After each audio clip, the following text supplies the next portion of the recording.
3명 중 1명인 송봉우는 최 씨를 인근 다리 밑으로 끌고 가 성폭행합니다. 그 후 다른 곳에 있는 자신들의 조직의 우두머리에게 상황을 보고합니다. 두목은 얼굴을 보인 이상 살려둘 수 없다고 판단, 최 씨를 차에 싣고 숙소에서 삽을 챙긴 뒤 논산의 한 야산으로 이동했습니다. 그들 중 1명 김기환은 현장에 도착해 사람 죽이는 시범을 보여준다며 최 씨의 목을 졸라 교살했습니다. 또 증거인멸하는 방법까지 가르치고 조직원들이 교대로 구더기를 파도록 지시해 최 씨를 안매장했고 최 씨는 첫 피해자가 되었습니다. 세상에 갑자기 나타난 괴물들은 그렇게 살인 연습을 했고 추후 대한민국을 뒤집은 전무후무한 엽기적 사건에 서막을 올려버립니다.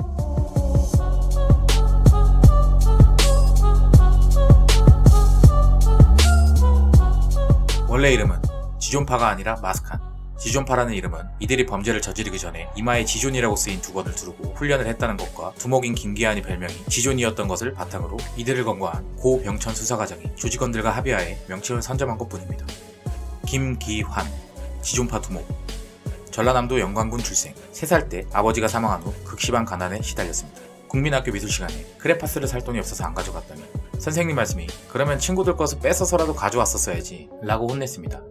그 후로 친구들의 준비물을 훔치기 시작했고 그러면 선생님이 날 혼내지 않았다. 난 선생님이 가르친 대로 인생을 살았을 뿐이다 라고 말했고 국민학교 6년 내내 우등상을 받았고 반장을 하기도 했으며 중학교 시절에도 전교 5등을 할 정도로 우수한 성적을 유지했고 운동 능력과 글짓기 실력도 뛰어났고 문무에 모두 능했다고 합니다. 하지만 중학교 2학년 재학 중에 어머니가 중풍으로 쓰러지고 형마저 병에 걸리자 자퇴 후 돈을 벌기 위해 부산으로 떠났습니다.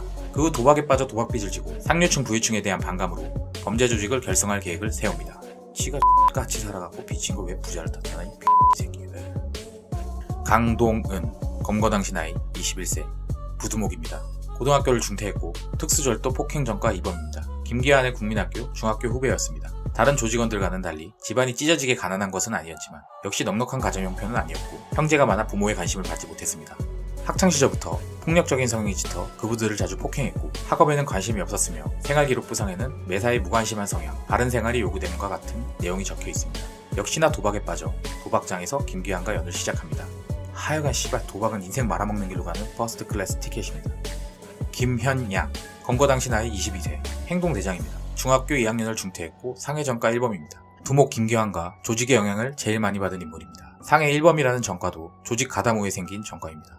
12살 때 중국집을 운영하던 아버지가 간암으로 사망하자 가세가 급격히 기울기 시작했고 소아마비로 몸이 불편했던 어머니는 생계를 위해 식당 일을 시작했습니다. 결국 그의 어머니는 아버지가 사망한 지 얼마 지나지 않아 아버지의 친구와 재혼합니다. 이때부터 어머니에 대한 배신감, 증오심은 커지기만 했고 이는 일종의 여성 혐오로 변모하게 되었습니다. 체포 후 언론과의 인터뷰에서 태연히 웃어 보이며 당당하다 못해 충격적인 발언을 서슴없이 내뱉어 모두를 아연실색하게 했습니다. 오히려 두목인 김기환보다 언론에 훨씬 많이 노출되었는데 마치 더 이상 잃을 것도 없으니 무서울 것도 없다라는 태도로 일관했기 때문입니다. 이로 인해 지존파 조직원들 중 얼굴이 가장 잘 알려져 있습니다. 개인적 의견인데 이 개새끼 관종이 다른 새끼들 일말의 양심이라도 있었는지 언론 속에서 의기소침했던 반면에 기자가 마이크만 들이대면 좋다고 지랄병이 되는 게 뒤지기 전 낙이었나 봅니다. 문상록, 검거 당시 나이 23세, 고등학교를 중퇴했고 특수절도 등 전과 3범, 고등학교 재학 중 친형과 아버지가 사망한 후 고등학교 동창생이었던 부두목 강동은과 함께 가출해 막노동판을 전전하기 시작했습니다. 고등학교 재학 당시 생활기록부에 학습에 흥미가 없고 우발적 행위가 우려되며 자기 억제를 못함이라는 지적이 있었고 평소 충동조절 장애로 의심되는 행동을 보였습니다. 김현양과 잦은 의견 충돌이 있었지만 문상록의 의견대로 조직이 움직였다면 지존파 검거는 늦어지고 더 많은 희생자가 생길 뻔했습니다. 이외 강문섭, 검거 당시 나이 20세, 고등학교를 중퇴했습니다. 맨 나중에 합류한 막내 조직원이고 유일하게 전과가 없었습니다. 백병옥, 검거 당시 나이 20세, 중학교 재적, 특수강도 등 전과 2범입니다. 송봉우, 이 병신새끼의 성욕 때문에 지존파는 살인을 시작하게 되었고 최후도 역시나 병신답게 병신같은 결말을 맞이합니다.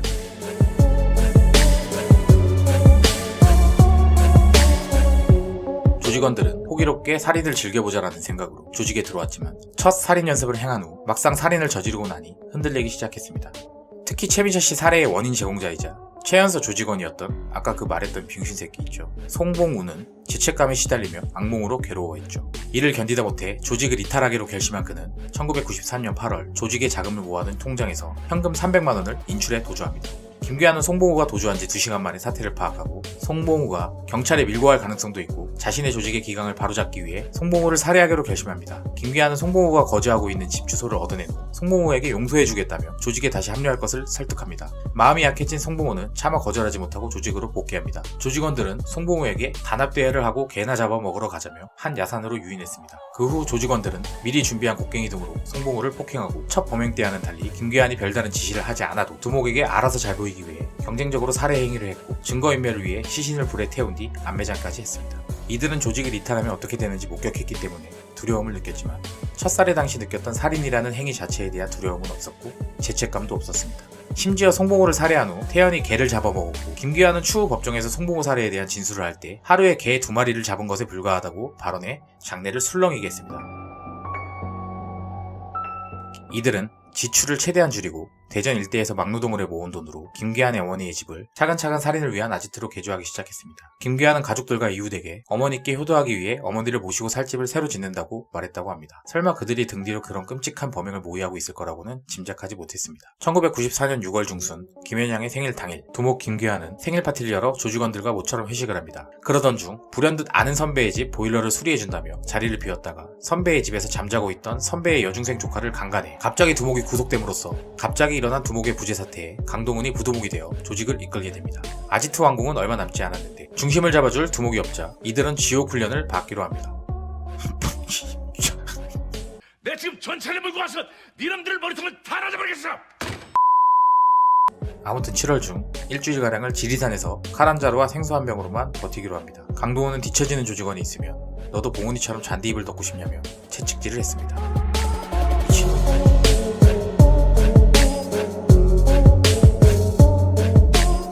1994년 7월 말 살인을 위한 그들의 아지트가 완공되었습니다. 그들은 이곳을 아방궁이라 칭했고 아지트 완공 전까지는 주민들의 접근을 막았다가 아지트가 완공되자 그들은 태안이 이웃 주민들을 초대해 집들이를 했습니다. 이들의 아지트는 요새처럼 아주 치밀하게 설계되어 있었고 의심을 피하기 위해 건물 외벽에 분홍색 페인트까지 칠하고 일반 가정집처럼 해놓았지만 지하에는 무려 그 당시 금액 3천만 원을 들여 희생자들을 납치하고 감금해둘 감금시설과 시체를 소각하는 소각장을 만들었습니다. 아지트 완공과 동시에 조직원들은 김현양의 중학교 후배인 무기브로커 이주현 씨로부터 무기를 구입해 범행 도구들을 완비합니다. 또 범행 대상 물색을 위해 전 현대백화점 신용판매부 직원이었던 김민경 씨로부터 백화점 고액 거래자 명단을 구입합니다.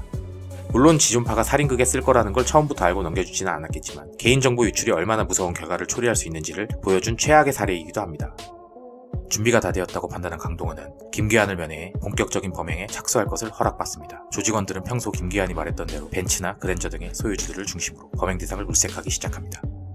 1994년 9월 5일 오전 12시경 아지트를 떠나 서울로 출발한 뒤 경기 남양주시 조안면 송촌리 낚시터 부근 도로 밑에서 범행 대상이 나타날 때까지 잠복했습니다.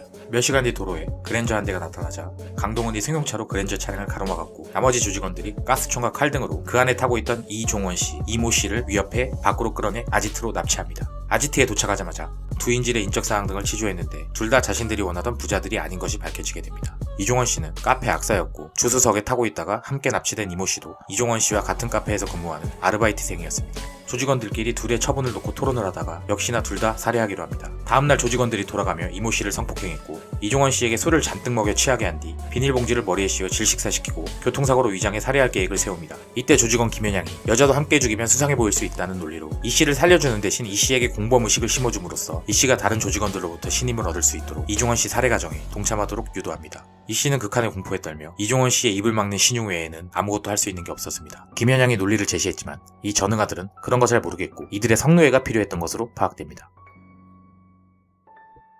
1994년 9월 13일 경기 성남시 남서울공원 묘지 근처에 주차된 뉴그랜저 차량을 발견하고는 성묘를 하던 소윤호, 박미자 부부에게 차량 바퀴에 펑크가 난 것 같다며 부부가 그 차량의 소유주임을 확인하고 공기총을 발사해 위협한 후 이전 범행 때와 유사한 방법으로 부부를 납치해 아지트로 이동합니다. 14일 새벽 피해자들을 취조해보니 이전 피해자들과는 달리 소 씨는 자수성가한 중소기업 사장으로 경제적 여유가 있는 것으로 확인이 되자 몸값을 지불하면 풀어주겠다는 말로 회유합니다. 조직원들은 소 씨 부부의 몸값으로 1억 원을 요구했고 소 씨는 회사 직원에게 전화를 합니다. 교통사고가 크게 났는데 피해자에게 1억 원을 지불해 합의를 보기로 했다고 거짓말해서 돈을 건네받도록 지시합니다.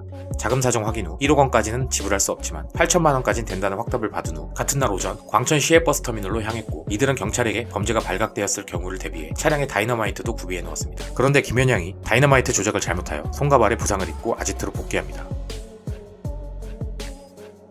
오후 2시경 조직원들이 지켜보는 가운데 소 씨는 회사의 총무부장으로부터 8천만 원이 든 돈가방을 건네받습니다. 이때 남편 소윤호는 도주하거나 구조 신호를 보낼 수도 있었으나 아내 박미자가 인질로 잡혀 있었고 또 당시에는 돈만 지불하면 정말 풀어주리라 믿었기에 돈만 받아옵니다. 돈가방을 받고 아지트로 복귀한 그들은 그날 밤 처음 만져보는 큰 돈에 기쁨에 취해 소씨 부부의 처분을 놓고 토론합니다. 살려주자, 죽이자는 의견이 반으로 나뉜 적도 있으나 원칙대로 죽여야 한다는 의견으로 모아져 부부를 살해하기로 합니다. 이들은 부부에게 집으로 보내주겠다며 물리적으로 저항하지 못할 때까지 술을 먹여 취하게 한 뒤 이 씨를 확실하게 범죄에 가담시킬 목적으로 총을 발사하여 소 씨를 살해하도록 지시합니다. 김현영이 소 씨를, 강문섭이 박 씨를 맡아 시신을 해체했고 나머지 조직원들은 이모 씨가 너무나 끔찍한 강령이라 고개를 돌리고 있자 조직원 중 한 명이 이모 씨의 머리채를 잡아 죽기 싫으면 봐 라는 말과 함께 강제로 이광경을 보게 했고 이 과정에서 김현영은 사체의 일부를 도려내어 먹는 기행을 보입니다. 이때 김현영이 이모 씨에게 사람고기 처음 봐? 맛있어? 라며 인육을 건네기도 했습니다. 김현영은 사형 집행을 능지처참 방식으로 했어야 합니다. 이들은 피해자들의 시신을 소각장에서 소각하기 시작합니다. 언론에 공개되어 당시 국민들이 아연실색하게 했던 사람을 태우는 소각장, 또 소각장 내의 유골들, 어떻게 같은 인간으로서 이런 짓을 할 수 있는지 말을 하면서도 어지럽습니다.